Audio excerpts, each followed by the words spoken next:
great-grandfather born in San Francisco. We have worked with a company called My China Roots to take us further back into China. So we found some information over there.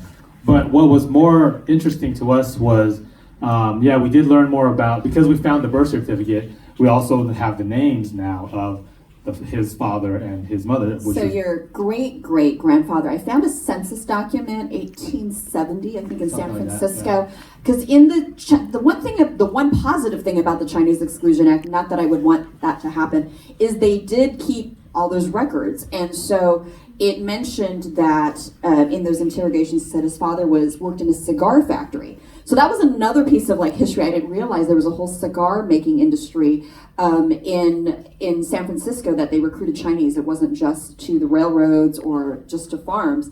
It was for cigar making. And so on that census, it kind of had his name, and I'm pretty sure it's your great-great-grandfather that's in that document that kind of corroborates what we found at the Chinese exclusion files. And in those files, I'll just briefly say that we also know, we didn't have time in the film to put it in, but we actually know he went from San Francisco down to Baton Rouge and New Orleans, and then he went up to Memphis, and then a few other cities in Mississippi before he settled in Pace, Mississippi. So we do have a lot more information than we were able to show in the film, and so we're really grateful for that. But then what we ended up finding out about 10 months after we finished the film was we found my mom's brother's emails sent me a photo and a document about my uncle.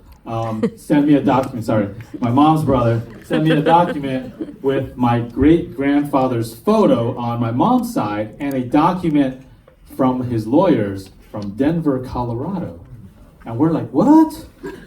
And then so I found out during that time that my great-grandfather,